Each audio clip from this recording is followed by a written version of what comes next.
Buenos días, jóvenes. Este es el video número 2 de la clase del día de hoy de Derecho Civil 1, sábado 13 de febrero de 2021.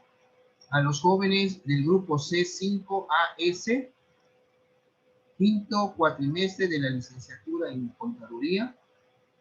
Continuamos con los temas. Bueno, la breve historia del derecho civil, del derecho romano hasta la actualidad. En sus inicios, para explicar la evolución del concepto de derecho civil, debemos remontarnos a Roma. Como les había dicho, de dónde viene el derecho de Roma. En Roma se distinguía entre el jus civile, que ya vimos, y el jus gentium, o naturale. El primero se refiere al que era usado por los romanos, entendido no como una imposición, sino como un privilegio. El segundo se refiere al derecho común a todos los hombres sin distinción de nacionalidad. Según el profesor, hay un jurista, Arangio Ruiz, él dice que el derecho de gentes se refiere a un sistema estrictamente romano para dar tratamiento jurídico a las relaciones entre romanos y extranjeros. Bueno, es un sistema que sería producto de la expansión económica y militar del pueblo romano, o conocido también el pueblo romano como el civitas o chivitas. Civitas, entonces que la C en romano o en latín es ch, como che. Civitas, chivitas. Además, otros textos contraponen al derecho civil, al jus civile, al jus praetorium, que era el jus honorarium, el derecho honorario, el cual habría sido introducido con el propósito de suplir, ayudar y corregir al jus civile. Pero esta contraposición no es real. El jus praetorium significa la renovación del jus civile provocada por las nuevas necesidades, por los nuevos hechos. Hay que hacer una aclaración, y esta es que el pretor, que era una figura romana, no creaba derecho, solo declaraba cómo entendía el derecho y los principios que seguiría en el ejercicio de sus funciones. Bueno, el jus civile, como derecho del cives, o sea, del ciudadano romano, cives, o sea, S-I-V chica E-S, cives era el ciudadano romano, no se identifica con el derecho privado. Es cierto que la construcción romana construyó de preferencia las instituciones privadas, como fue la persona, la familia, la propiedad, las obligaciones, la herencia, o la cuestión de derechos sucesorios. Pero dentro del jus civile hay instituciones que son extrañas al derecho civil, o sea, a nuestra concepción de derecho civil, así la de carácter penal, procesal y las administrativas, o bien las políticas. Bueno, el jus civile, en su sentido propio y originario, sería el ordenamiento tradicional que habrían adoptado los grupos primitivos romanos. Estaban reunidos en una comunidad política y estaría constituido por una serie de principios fundamentales establecidos por la jurisprudencia religiosa y luego fue laica de los prudentes. Este núcleo de principios tradicionales se va ensanchando a lo largo de la historia del derecho romano, naciendo un jus civile novum, o sea, un nuevo derecho civil, por obra de las leyes, los plebiscitos, los senadoconsultos y decretos de los príncipes. Al mismo tiempo, el viejo jus civile, o sea, el viejo derecho civil, el de los principios tradicionales, experimentaba la influencia del derecho de gentes, del jus gentium y del jus praetorium o honorarium, ¿sí? El derecho pretor o derecho honorario. Y todos estos derechos van a ser el jus civile en una compilación de un personaje romano muy famoso que se llamó Justiniano. Sí, hay una obra de él que la compilación o la compila de Justiniano. Jóvenes, les hago la aclaración, una cosa es compilar y otra cosa es codificar. Compilar es reunir en grupo determinados textos de diversas ramas. Codificar es reunir, pero sobre una misma rama, sobre una misma materia. Ven ustedes, por ejemplo, el Código Fiscal, no van a encontrar nada que hable de derecho penal. ¿Por qué? Porque es un código que reúne normas de carácter fiscal relacionadas con la cuestión hacendaria. A esto se refería la cuestión del jus civile y la compilación de Justiniano. Cuando todo eso reunió del viejo derecho civil, y ya pues tenía la influencia del derecho de gentes y del derecho pretor, o también conocido como honorario, pues todo eso lo hizo una compilación y es un cuerpo de leyes, si quieren ver así. Bueno, de ahí vamos a brincar a la Edad Media. En el año 476 después de Cristo, se produce la caída del Imperio Romano de Occidente en lo que se ha denominado el inicio de la Edad Media.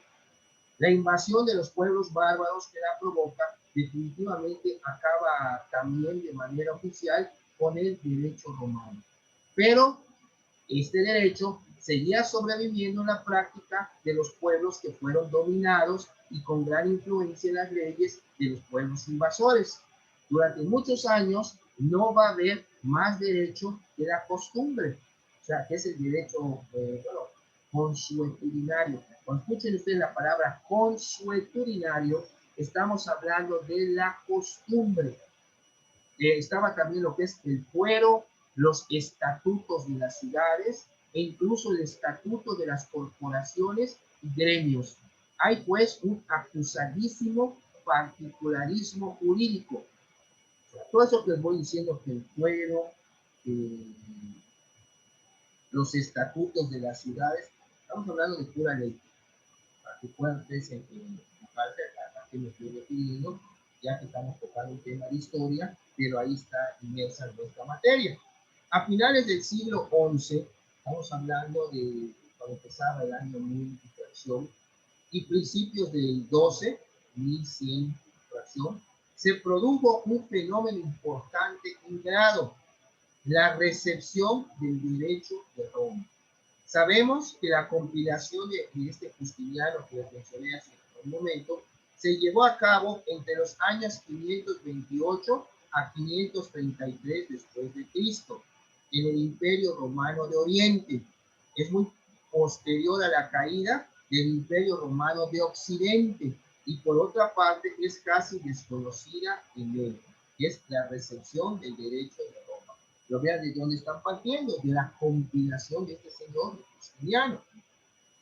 A partir del siglo XII, el año 1100 inflación, los glosadores de Bolonia estudiaron el derecho romano mediante glosas y exégesis y aplicaron la técnica escolástica de los silogismos, o sea, los razonamientos, distinciones y subdivisiones. Desde entonces se va identificando el derecho civil con el derecho romano, con el derecho que Roma ha legado, tal y como se le ha dejado, tanto el punto que desde el siglo XII la obra de Justiniano recibe el nombre de Corpus Juris Civilis, o sea, el cuerpo del derecho civil. Corpus Juris, después de que vimos Juris que era derecho, Juris Civilis, cuerpo de derecho civil, en lo que es el latino. Y ahora bien, la compilación justiniana contenía numerosos textos de tipo público que habían perdido actualidad e interés, pues no eran aplicables a la sociedad política del tiempo de la recepción.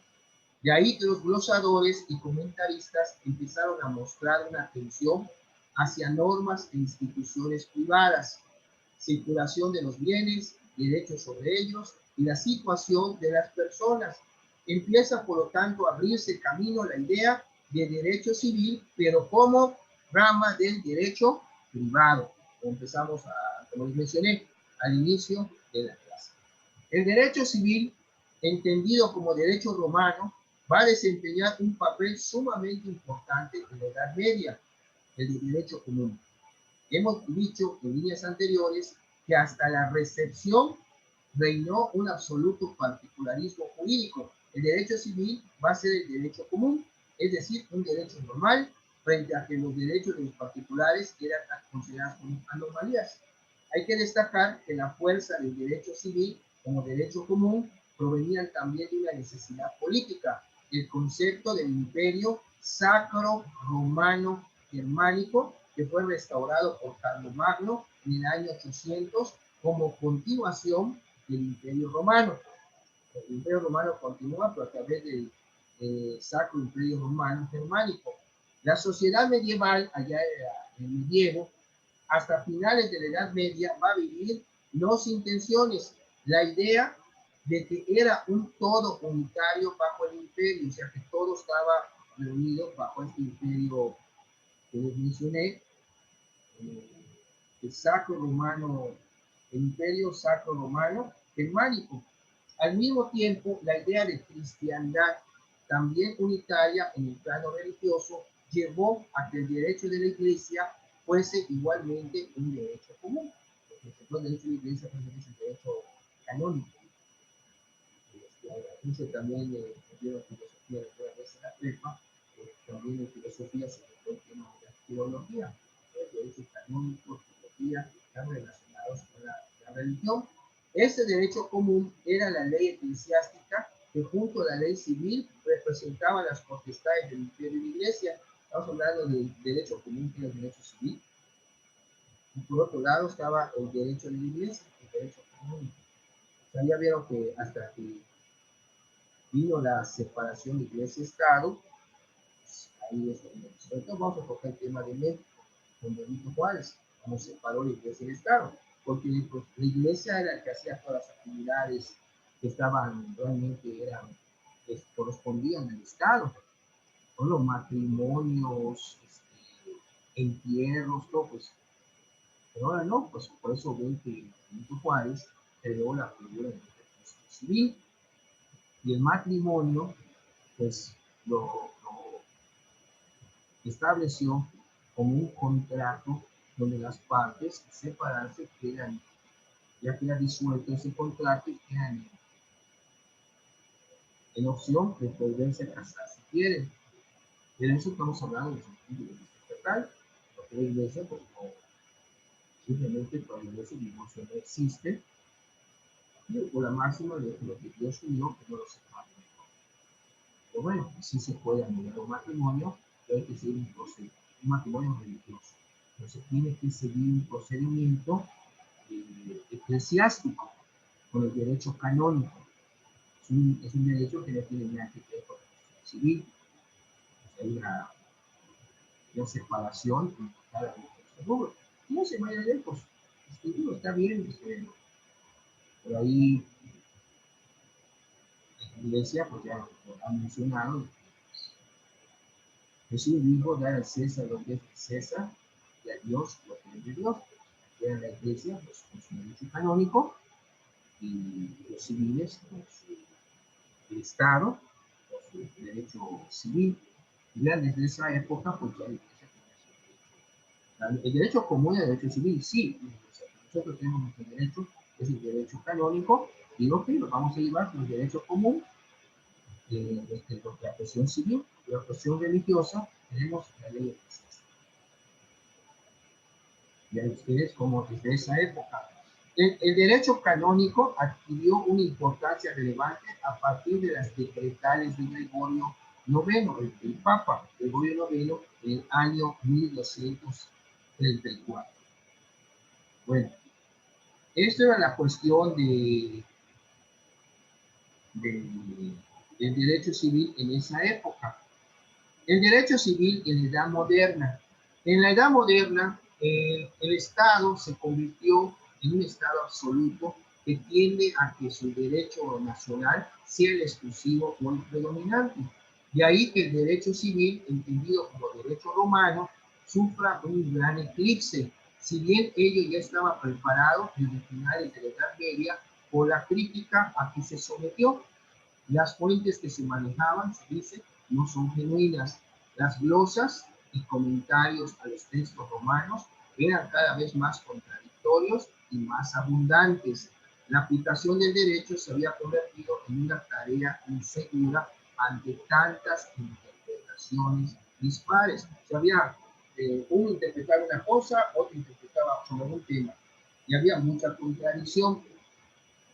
Bueno, los estados modernos, soberanos y absolutos, inician ante todo una labor de consolidación de su derecho nacional. En Castilla, esa labor la harán las ordenanzas de Montalvo en el año de 1484 y la nueva recopilación en el año de 1567. Por su lado, en Francia, las antiguas costumbres son recopiladas y reducidas a textos escritos, continuándose posteriormente esa tarea de aplicación del derecho nacional a través de una ley que se llamaba las ordenanzas de Colbert y la de D'Aguesseau. Escribe D'Aguesseau, pero en francés la A o al final es O, D'Aguesseau y Colbert. En Alemania, la atomización de los Estados miembros del imperio impidió esta realización, pero Prusia, al ganar hegemonía, recopiló su derecho civil. Ahora bien, todavía en las viejas definiciones de los siglos XVI y XVII se sigue llamando derecho civil al derecho romano, que se contrapone al derecho real, así este sí podemos decir derecho real, que es el derecho nacional, que es el derecho de los estados. Pero la aplicación legislativa de este derecho ha sido el primer paso para la nacionalización del derecho civil. Las codificaciones, ya no vamos a hablar de compilaciones, las codificaciones. La cristalización definitiva del derecho civil como derecho nacional y privado se opera con lo que se le conoce como codificación. La idea de un código civil hay que ligarla con el pensamiento de la Ilustración y del nacionalismo que dominó en Europa a partir del siglo XVIII, 1700, inflación, ahí por la época de la Revolución Francesa.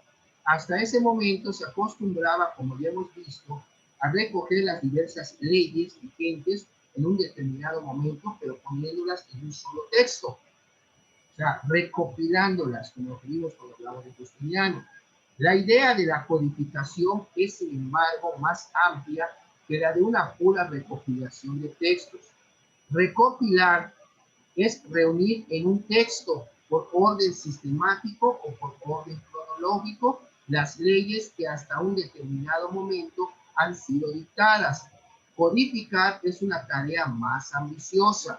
Una codificación es la reunión de todas las leyes de un país o las que se refieran a una determinada rama jurídica en un solo cuerpo presidido en su formación por una unidad de criterio y de tiempo.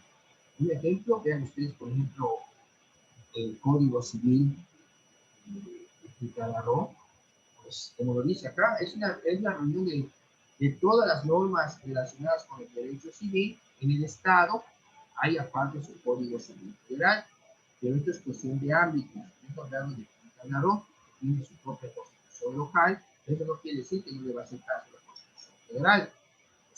Acuérdense que los estados jóvenes son libres y soberanos, como menciona la Constitución, pero para legislar en lo que se refiere a su régimen interior. Se puede, como se dice, gobernar en lo que se refiere a que tiene su constitución, tiene su gobernador, tiene sus tres poderes como cada federación, pero no se pueden separar del pacto federal y la federación. Una república representativa, democrática y federal, por estados libres y soberanos en cuanto a su régimen interior. O sea, hablamos de Quintana Roo, pues Quintana Roo se gobierna en cuanto a sus propias leyes locales y todo, o sea, tiene que haber un gobierno. Pero no puede decir, no puede hacer a un lado la Constitución Federal porque tiene este ámbito federal. Rige para toda la República, igual las leyes federales, códigos federales, etcétera, siempre y cuando el asunto competa a la federación. Pero si es un asunto que compete a la localidad, pues se va a aplicar un código local, una ley local. ¿Hay alguna pregunta hasta acá sobre lo que ya hemos hablado Sara Moreno, Paula Bautista, Valeria Beltrán, Arnel Cámara, María Inés, sobre lo que estamos viendo en la historia del derecho civil. Es bastante, porque les decía, no es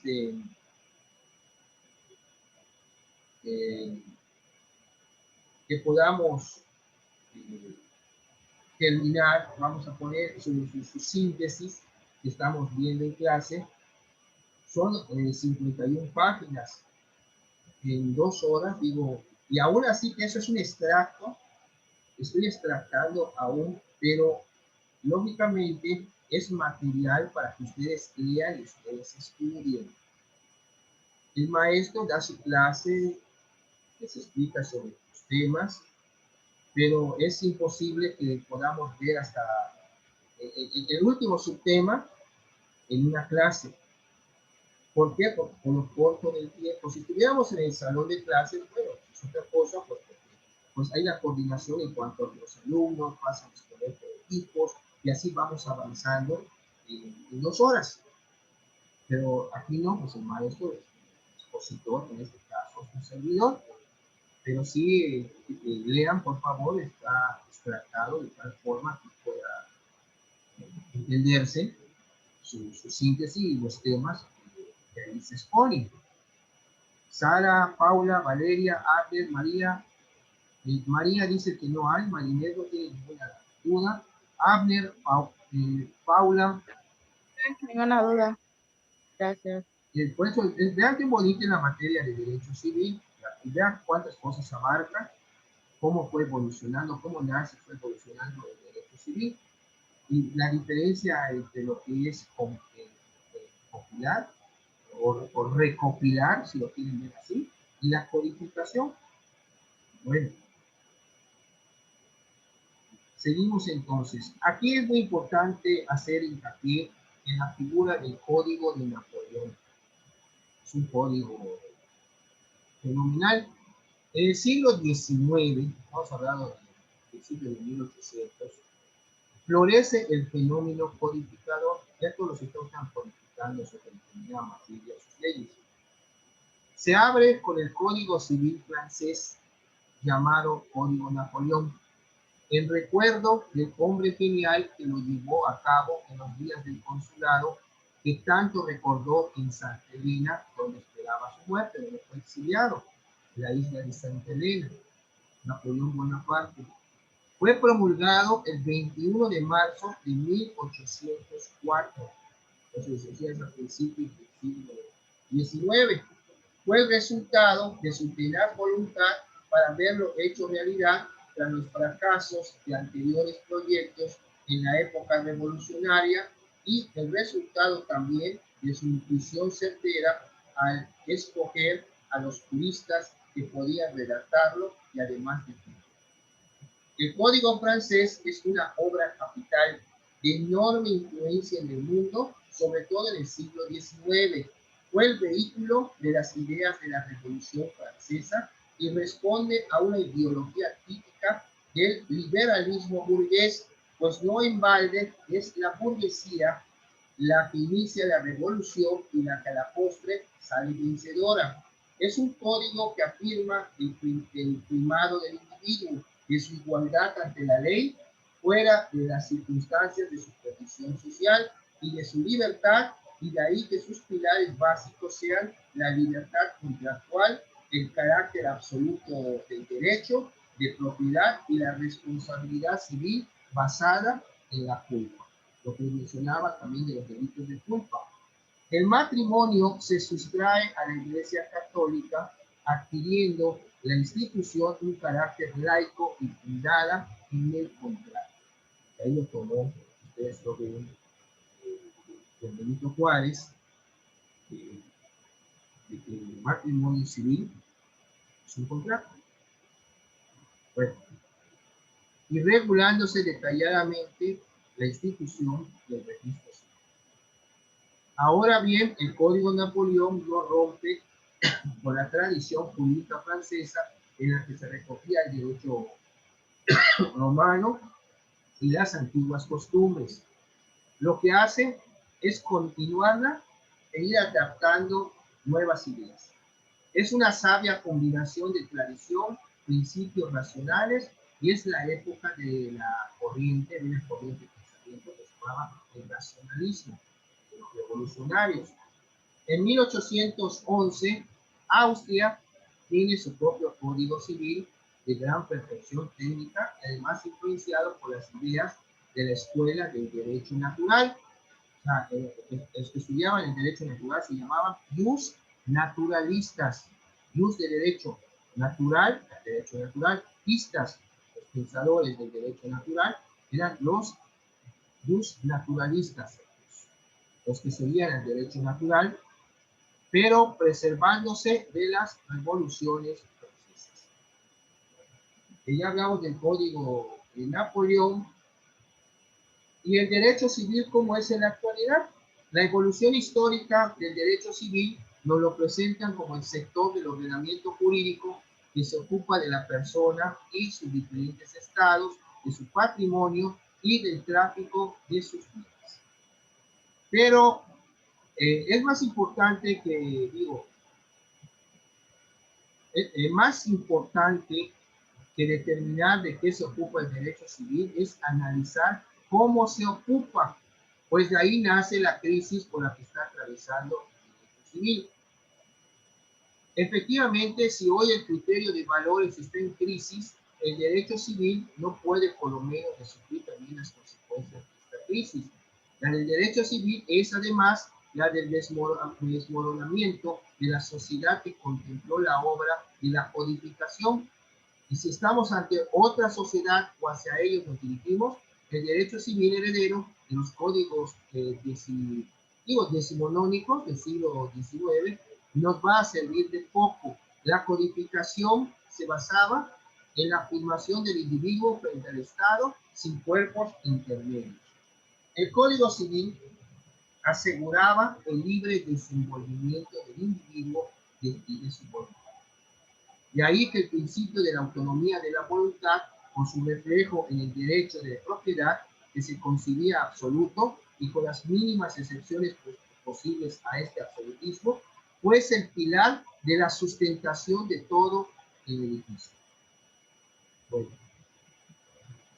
todo esto indica que el Estado iba a intervenir decisivamente en la vida económica y jurídica y que las normas no van a sancionar la autonomía de la propiedad individual, sino que la van a dirigir o a coartar en beneficio de los intereses colectivos o para evitar que sea un instrumento de dominación de los demás.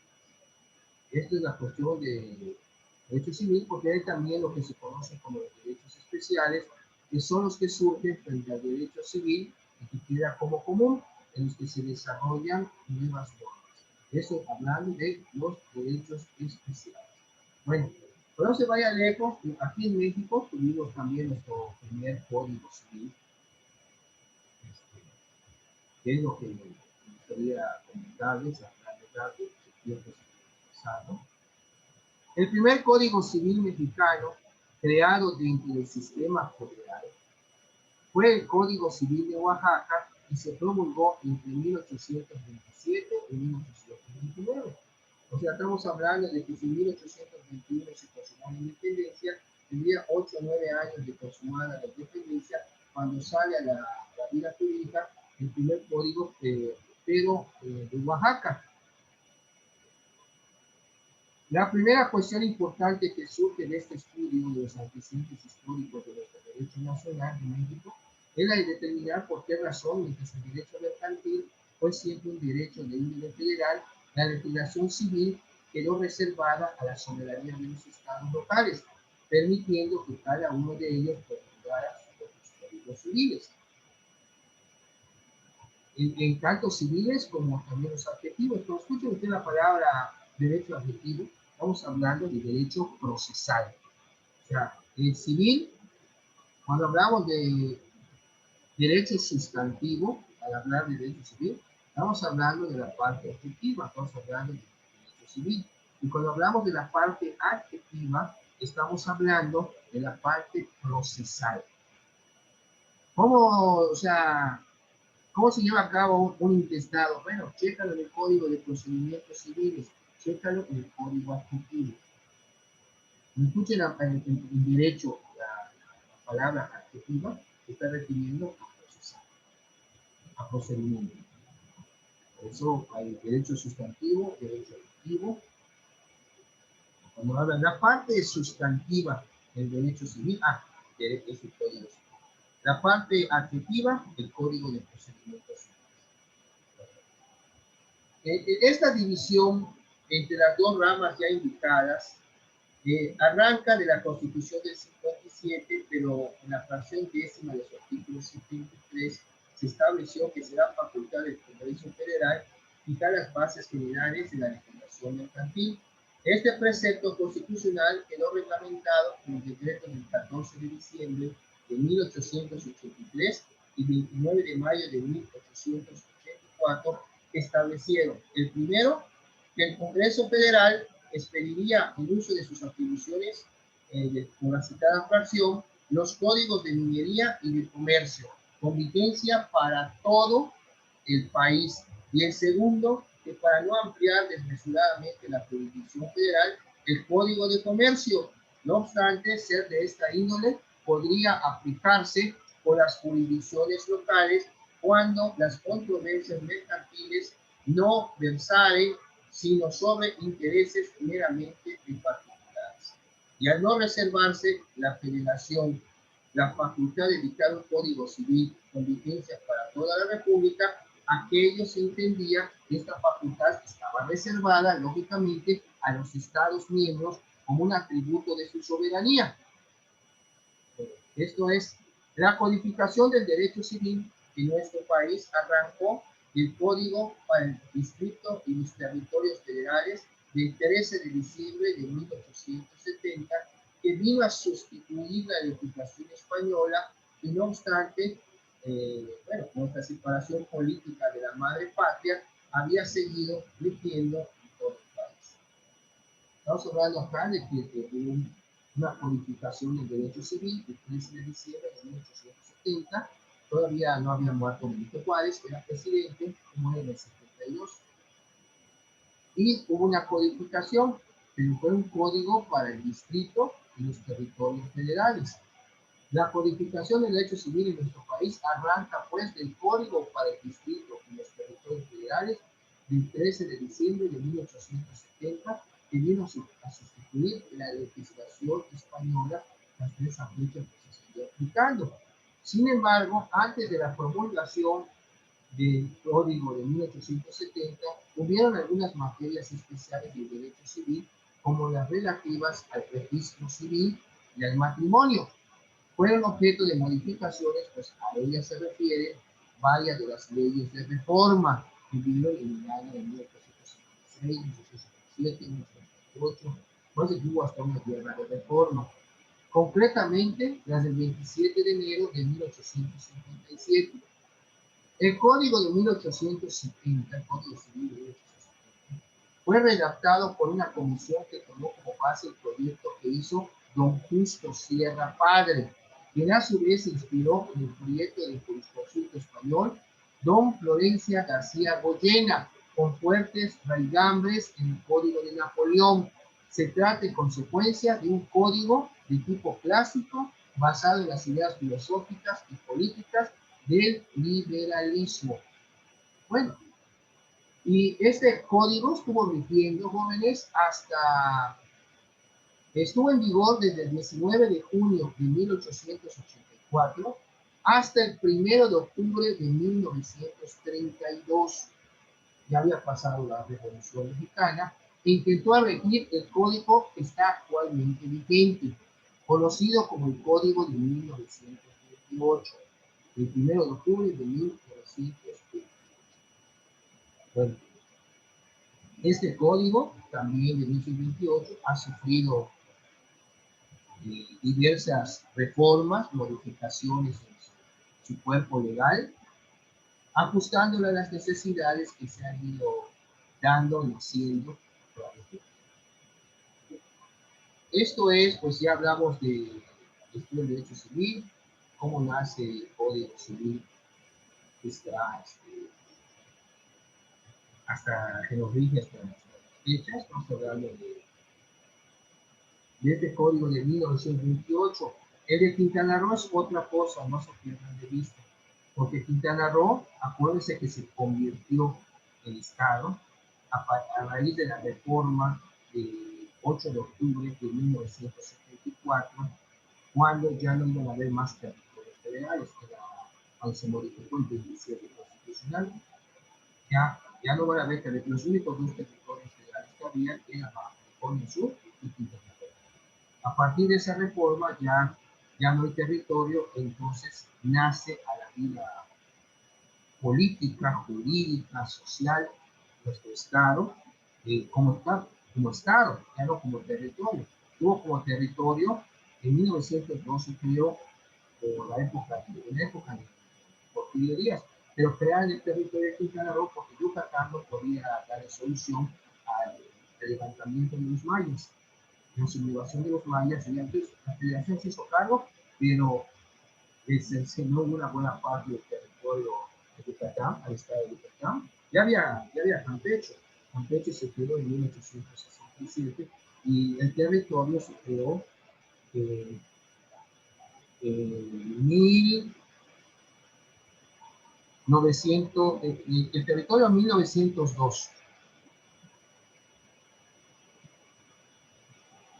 En la época de don Porfirio Díaz, y durante la revolución desapareció el territorio. Y Carrillo por arriba se le dio a Yucatán y Carrillo para el sur a Campeche. Y fue cuando se creó un comité que se llamó el Comité Pro Territorio de Quintana Roo, que se regrese el territorio a Quintana Roo. ¿Y qué fue lo que pasa en este aspecto?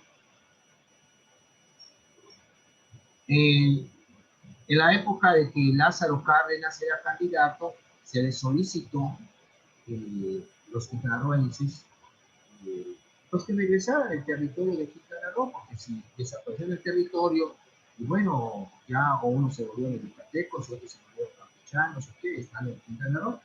Y Cárdenas le dijo, ok, nada más que yo llegue a ser presidente, pues regreso al territorio. Y así fue. Cárdenas entra en el 34 y fue creo que en el 35, 36, no tengo la cosa en este momento, donde regresa el territorio de Quintana Roo, y de ahí hasta 1974. Ya en 1974, pues ya se crea el Estado, ya se erige el Estado, el territorio, ya no hay territorio, pero va a ser Estado, y ya a partir de 1975 se crea también todo el cuerpo legal, la constitución política local, hay las primeras elecciones para el gobernador, y así de ahí en adelante. Estamos hablando de la creación del Estado es del 74, pero ya la vida política y jurídica ya como tal, porque fue, acuérdense, fue el 8 de octubre, ya estaba finalizando el 1974. Ya, ok, viene el decreto donde se dirige a Estado Quintana Roo y ya desde ese momento se ponen a trabajar, pero en 1975 es cuando hay las primeras elecciones para el primer gobernador del Estado de Quintana Roo, que es, todavía aún está vivo, don Jesús, el licenciado don Jesús Martínez Ross. Después vino el licenciado Pedro Joaquín Corwell en el 81-87, después el doctor Miguel Borja Martín del 87 al 93, después el ingeniero Mario Ernesto de Madrid, después vino el licenciado Joaquín Díaz, después Félix Arturo, y después el licenciado Borja, y actualmente el licenciado Carlos Joaquín. Regresamos en un minuto, ya se va a cortar para concluir el tiempo que quedan 20 minutos de clase. Regresamos en un minuto para cerrar la clase de hoy. Cualquier duda, jóvenes, con confianza, la pueden externar. Muchas gracias.